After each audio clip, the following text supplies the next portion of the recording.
हम बात कर रहे थे लीनियर ब्लॉक कोड्स की। जी हाँ, लीनियर ब्लॉक कोड्स क्या होते हैं, किस तरह से उसमें मैट्रिक्स कैलकुलेशन के थ्रू चेक वेक्टर कैलकुलेट करते हैं, then will form the complete code vector, right, जिसमें हमने जनरेटर मैट्रिक्स का कॉन्सेप्ट पढ़ा था, what do you mean by sub matrix. तो ये बहुत इंपॉर्टेंट टॉपिक्स हैं जो हमने लास्ट लेक्चर में कवर अप किए थे, जिनकी हमें आगे सभी लेक्चर्स में जरूरत पड़ने वाली है, right. Now in the similar manner इस लेक्चर में हम लोग बात करने वाले हैं लीनियर ब्लॉक कोड्स के बारे में, जिसमें हम एक अनदर मैट्रिक्स की बात करेंगे, that is called parity check matrix. जी हाँ, बहुत इंपॉर्टेंट है, जब हम डिकोडिंग पढ़ेंगे, आगे भी साइक्लिक कोड्स वगैरह पढ़ने हैं, वहां पे चेक मैट्रिक्स बहुत इंपॉर्टेंट है। देन लीनियर ब्लॉक कोड की एक कैटेगरी है, that is called Hamming code. तो हम हैमिंग कोड के बारे में स्टडी करेंगे। देन एनकोडर, मतलब किस तरह से कोड फॉर्म किया जाता है inside your Hamming code with a practice problem. हम ये सब चीजें इस लेक्चर में डिस्कस करने वाले हैं। तो चलिए स्टार्ट करते हैं अपना lecture on Hamming code. So after generator matrix हम लीनियर ब्लॉक कोड पढ़ रहे हैं, और लीनियर ब्लॉक कोड के अंदर हमने जनरेटर मैट्रिक्स कॉन्सेप्ट पढ़ा था। Now there is another one is parity check matrix. Parity check matrix क्या है, अगर हम लीनियर ब्लॉक कोड के अंदर पैरिटी चेक मैट्रिक्स डिफाइन करें तो it is denoted by capital H and define as capital H is equal to P transpose with IQ, where I is the identity matrix और इसका size है हमारा Q cross N, where Q क्या था, Q is the number of check bit, right. तो अगर मैं NK code की बात करता हूं तो NK के अंदर Q क्या होता है, N माइनस K, राइट। तो वहां से हम पहले Q को कैलकुलेट कर लेते हैं, देन उसके बाद यहाँ पे H मैट्रिक्स डिफाइन हो जाती है। बट अगर आप इन दोनों में डिफरेंस देखेंगे, किन दोनों में, हमने लास्ट पढ़ी थी जनरेटर मैट्रिक्स। तो जनरेटर मैट्रिक्स होता है I आइडेंटिटी पहले होती है, उसके बाद P मैट्रिक्स होती है, राइट। लेकिन इसमें क्या है, इसमें P मैट्रिक्स का ट्रांसपोज पहले है, देन उसके बाद I मैट्रिक्स है। सो अगर क्वेश्चन में जनरेटर मैट्रिक्स गिवन है तो उससे हम कोड वेक्टर कैलकुलेट करना सीख चुके हैं इन द लास्ट लेक्चर। अब अगर क्वेश्चन के अंदर पैरिटी चेक मैट्रिक्स गिवन है तो उस केस में आप जनरेटर मैट्रिक्स कैसे बनाते हैं और जनरेटर मैट्रिक्स से कोड वेक्टर्स कैसे बनाते हैं, वो सब हम लोग देख चुके हैं, राइट। तो यहां पे जो मेनली क्वेश्चन करेंगे इस लेक्चर के अंदर, मैं आपको चेक मैट्रिक्स से स्टार्ट करते हुए तब कोड वेक्टर डेवलप कराऊंगा। कोड वेक्टर से पहले अगर मैं बात करूं तो यहां पे मुझे एक और इंपॉर्टेंट कोड की बात करनी है, that is called Hamming codes. Now Hamming codes are what, Hamming codes are also NK linear block codes with satisfy the following condition. Linear block codes हैं, बट लीनियर ब्लॉक कोड्स में अगर ये condition satisfy हो जाती है, कौन सी कंडीशन, like number of check bits always greater than equal to 3, यानी Q की वैल्यू हमेशा 3 से ज्यादा होनी चाहिए, 3 के इक्वल होनी चाहिए। अगर ये n जो number of total block length है यानी टोटल बिट्स, इसकी value to the power Q minus 1 होनी चाहिए। Number of message bit K is equal to N minus Q, तो ये कंडीशन तो हमारी लीनियर ब्लॉक कोड की होती है, राइट। ये कंडीशन भी आपकी लीनियर ब्लॉक कोड में होती है। बट अगर specifically number of check bit Q is greater than equal to 3 है, तब मैं उस पर्टिकुलर लीनियर ब्लॉक कोड को क्या बोल सकता हूं, जी हाँ, हैमिंग कोड। और इस केस में मिनिमम डिस्टेंस डी मिनिमम जो होना चाहिए, जी हमने लास्ट टू लास्ट लेक्चर पढ़ा था कि some definition regarding your linear block code, जिनमें एक मिनिमम डिस्टेंस था कि अगर दो पर्टिकुलर कोड लिखे हैं, दो पर्टिकुलर कोड वेक्टर 010 एंड 011, सो ये कितने बिट डिफर कर रहे हैं एक दूसरे से, तो यहाँ पे कितने बिट का डिफरेंस है, there is only 1 bit difference, तो that is called the distance between two vectors. और इसी डिस्टेंस की अगर मिनिमम वैल्यू देखें तो दैट मिनिमम वैल्यू, सभी कोड वेक्टर्स के बीच में जो मिनिमम वैल्यू आती है, that minimum value is equal to 3, then it comes under the category of Hamming code, right. और ये भी चीज हम पहले पढ़ चुके हैं, अगर हमारा मिनिमम डिस्टेंस हमें पता है, then we can calculate the value of error corrected and the value of error detected. So यहाँ पे S रिप्रेजेंट करता था डिटेक्शन को, तो अगर आपकी वैल्यू 3 है तो हम मिनिमम 2 एरर्स डिटेक्ट कर सकते हैं और एक एरर को करेक्ट कर सकते हैं, ये भी हमने लास्ट में पढ़ा था। तो if these condition are satisfied, specifically the minimum distance is 3 between the code vectors and number of check bit is equal to 3 और greater than 3, then this particular linear block code is called Hamming code. अब इसी Hamming code को और अच्छे से understand करने के लिए just take a numerical example, so आपकी प्रैक्टिस और अच्छी हो जाएगी। So here's the question, the parity check matrix for a particular 7x4 linear block code is given by, this is the given parity check matrix, right?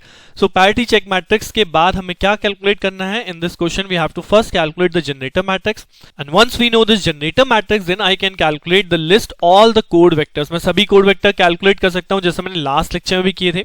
then what is the minimum distance between code vectors, हम ये calculate करेंगे, and then उसके बाद how many errors can be detected and corrected, right. So सबसे पहली चीज आती है what is the generator matrix from the parity check matrix.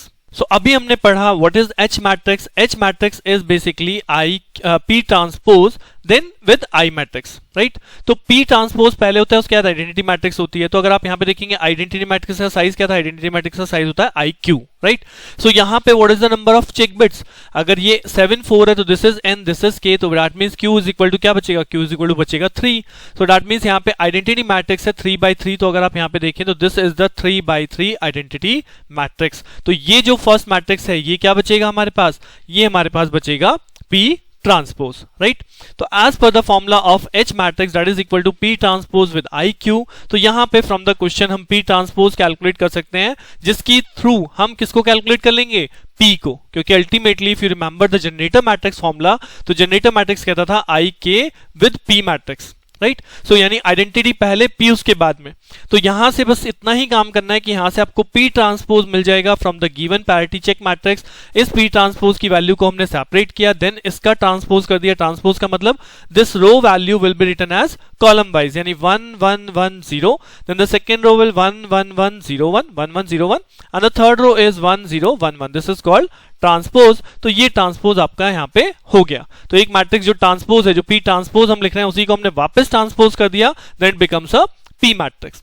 और जब मुझे एक बार P मैट्रिक्स मिल गई, सो P मैट्रिक्स को किसके साथ क्लब कर दूं, P मैट्रिक्स से G मैट्रिक्स बनाने के लिए क्लबिंग होती है आइडेंटिटी विद P मैट्रिक्स। यानी आइडेंटिटी किस साइज की होती है यहाँ पे, I ऑफ K, और K यहाँ पे क्या है 4, तो यानी कि 1 1 1 1 4 आपकी हो जाएगी 4/4 की आइडेंटिटी मैट्रिक्स, राइट।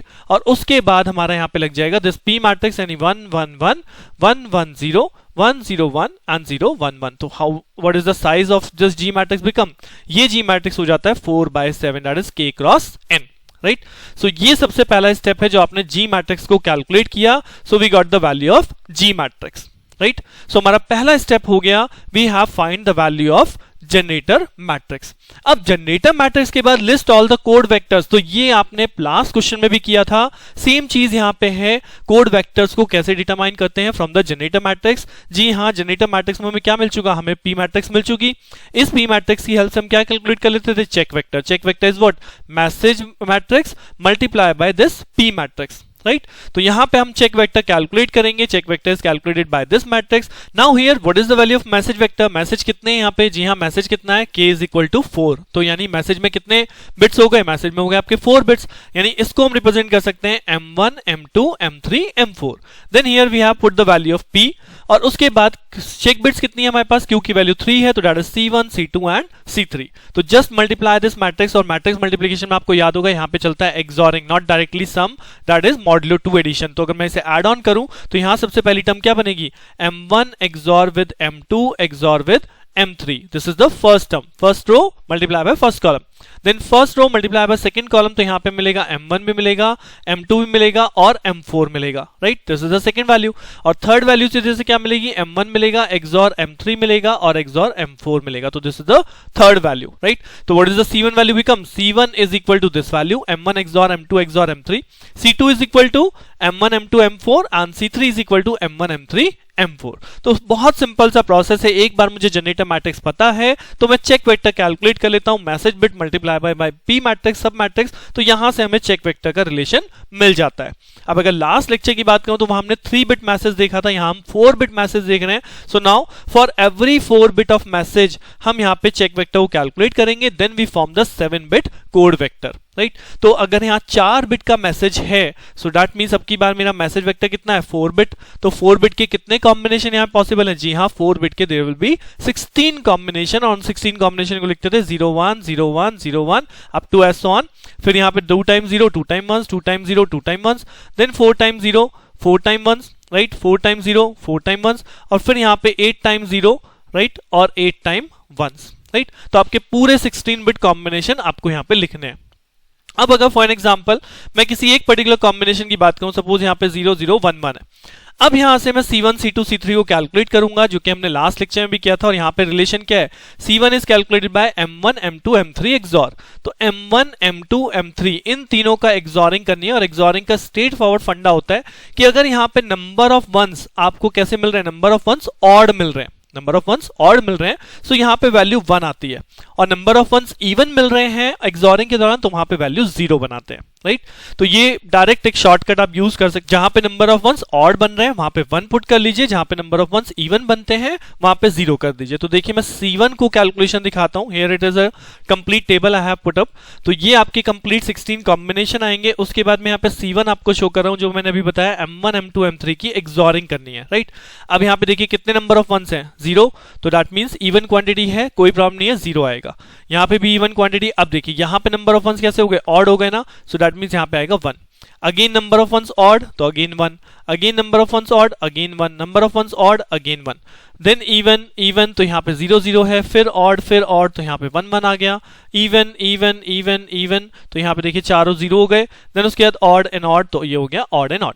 तो अगर एक्सॉरिंग आप 2 बिट की करते हैं, नंबर ऑफ वंस ऑड मिल रहे हैं, देन वैल्यू हमारी 1 आती है, नंबर ऑफ वंस इवन मिल रहे हैं तो वैल्यू हमारी 0 आती है। ये मैं क्यों बता रहा हूं, बिकॉज यहाँ पे आपको मोर देन 2 बिट एक्सॉरिंग करनी है, तो उस केस में ये सिंपलेस्ट आपका फंडामेंटल होता है कि आप इसका यूज करके डायरेक्टली चेक बिट वेक्टर लिख सकते हैं। Similarly, you can calculate for the C2, calculate for the C3, right? C2 और C3 का रिलेशन हमारे पास है, C2 is M1, M2, M4 and C3 is M1, M3, M4। तो यहाँ पे आपका कोड वेक्टर आ जाएगा, देन उसके बाद आपका कंप्लीट कोड वर्ड बना दीजिए, message vector with check vector, right. तो ये आपका कंप्लीट कोड वेक्टर आ गया।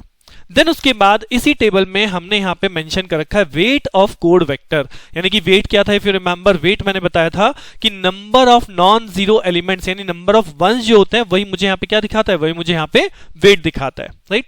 अब इसके बाद मुझे क्या कैलकुलेट करना था, ये तो कोड वेक्टर आ गए, सारे कोड वेक्टर हमने बनाने सीख लिए। Now the next thing is what is the minimum distance between code vectors. तो मिनिमम डिस्टेंस कैसे देखते थे, जी हाँ, हर एक कोड को नेक्स्ट कोड से आप देखो तो उसमें नंबर ऑफ बिट का चेंज आपको मिलेगा, राइट।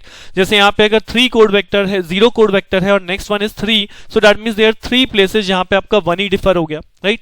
अगर 0 कोड वेक्टर है और 4 कोड वेक्टर है, दैट मींस उसमें कितने बिट डिफर हो गए, 4 डिफर हो गए। सो अगर आप सिंपल कोड वेक्टर का ही डिफरेंस देखेंगे तो यहाँ पे 0 और 3 में कितना मिनिमम डिस्टेंस आएगा, देयर विल बी 3 डिफरेंस, 3 का मिनिमम डिफरेंस आएगा ना। सो दैट्स व्हाई हम यहाँ पे डायरेक्टली बोल सकते हैं कि here code vector are differ by a minimum distance that is 3।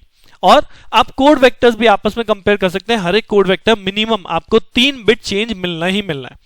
तो एक कोड वेक्टर लिखने से ये हमारे लिए इजी हो जाता है कि हम हर एक बिट को चेक नहीं करना पड़ता। कोड वेक्टर से हमने देख लिया कि इनिशियली हमारी बिट 0 है और नेक्स्ट मिनिमम डिस्टेंस यानी नेक्स्ट जो कोड वेक्टर बन रहा है उसमें हमारा कितना डिफरेंस क्रिएट हो रहा है। तो 0 विद 3 क्रिएट हो रहा है, 0 के बाद 4 है तो 4 क्रिएट हो जाएगा, वहां पे 7 है तो 0 7 के बीच में 7 बिट का चेंज आ जाएगा। तो मिनिमम कितना चेंज आ रहा है, minimum is 3। So that's why this question says what is the minimum distance between code vector? The minimum distance from the code vector is 3। तो ये कोड आपकी हैमिंग कोड को फुलफिल करता है, बिकॉज हैमिंग कोड की condition हमने पढ़ा था कि मिनिमम डिस्टेंस कितना होना चाहिए, 3 होना चाहिए। And if the minimum distance is 3 then how many error we can detect 2 errors and how many errors we will correct only 1 error, right. So ये दोनों आपके वही बेस हैं जो हम अब तक बात कर चुके हैं। So this is all about the question कि हम पैरिटी चेक मैट्रिक्स गिवन है या जनरेटर मैट्रिक्स गिवन है, उससे हम सारे कोड वेक्टर्स कैसे जनरेट करते हैं in case of linear block codes, right. अब क्वेश्चन हैमिंग कोड बोले, लीनियर ब्लॉक कोड बोले, आप उन दोनों क्वेश्चंस को सॉल्व कर सकते हैं, राइट। नेक्स्ट इसी में मैंने एक और चीज आपके सामने रखी है, that is called encoder of 7/4 Hamming code. अभी जो हमने क्वेश्चन किया, अगर बाय द वे आपको क्वेश्चन पेपर में पूछ लिया जाए कि also make a scheme for that particular Hamming code, मतलब इस कोड को आप किस तरह से जनरेट करेंगे उस स्कीम को शो कीजिए, तो that is basically called encoder. जहां पे हमारा मैसेज वेक्टर कितने बिट का है, 4 bit, M1 M2 M3 and M4, they are check bit C1 C2 C3। और C1 कैसे जनरेट कर रहे हैं, C1 हम जनरेट कर रहे हैं बाय द फॉर्मूला, हमें पता है M1 M2 M3 का XOR, तो M1 M2 M3 का XOR। देन C2 हम जनरेट कर रहे हैं M1 M2 और M4 का XOR, सो C2 लगा दिया, C3 लगा दिया, we got the value of C1 C2 C3, right. And this is our input bit sequence जो कि यहां से हमारी लोड होती है इस मैसेज रजिस्टर में। नाउ व्हाट विल हैपन, अब ये होगा, ये जो यहाँ पे स्विच लगाया गया है, तो जब हमें कंप्लीट कोड भेजना है तो हम कंप्लीट कोड कैसे भेजेंगे, when a particular 4 bit message vector is loaded over here, then उसके बाद देन उस टाइम पे जो स्विच है this is on position number 1, so ये message vector as it is आपका ट्रांसमिट हो जाएगा। आफ्टर दैट इन्हीं सेम ड्यूरेशन पे जो आपने जैसे ही यहाँ पे लोड कराया है इस रजिस्टर में, तो XOR अपना ऑपरेशन परफॉर्म करेगा and this check bits are calculated. तो चेक बिट कैलकुलेट हो गई। जिस ड्यूरेशन में आपका ये मैसेज वेक्टर ट्रांसमिट हो रहा था उसी ड्यूरेशन में आपकी चेक बिट भी कैलकुलेट हो गई। Now after that the switch moves to the position number 2 so that ये जो चेक बिट्स की वैल्यू आपने यहाँ कैलकुलेट करी है ये वैल्यू भी ट्रांसमिट हो जाए। और जब ये वैल्यू ट्रांसमिट हो रही होती है तो उसके बाद आपका नेक्स्ट कोड बिट आएगा and the switch is again goes to the position number 1। तो this is simply called the encoder scheme of your Hamming code. जो अभी हमने क्वेश्चन किया ये केवल उस पे बेस पे है, इसे जनरलाइज मत लीजिएगा। This is not a general, this is based on the last question. अगर आप इसे लास्ट टू लास्ट लेक्चर जो हमने किया, लास्ट लेक्चर जो हमने लीनियर ब्लॉक कोड का एक एग्जांपल किया था जिसमें 3 मैसेज बिट थी, तो आप उसके लिए भी इस एनकोडर को फॉर्म कर सकते हैं based on a that particular example. But remember this is based on a particular example, not in generalize form, right. So इस लेक्चर में इतना ही। आपका लीनियर ब्लॉक कोड होता है कंप्लीट, जिसमें हम लोगों ने पैरिटी चेक मैट्रिक्स या जनरेटर मैट्रिक्स ये सब चीजें देख ली हैं। Now from the next lecture we will talk about the next important code that is called cyclic code. तो बने रहिए मेरे साथ, मिलते हैं नेक्स्ट लेक्चर में। Thank you.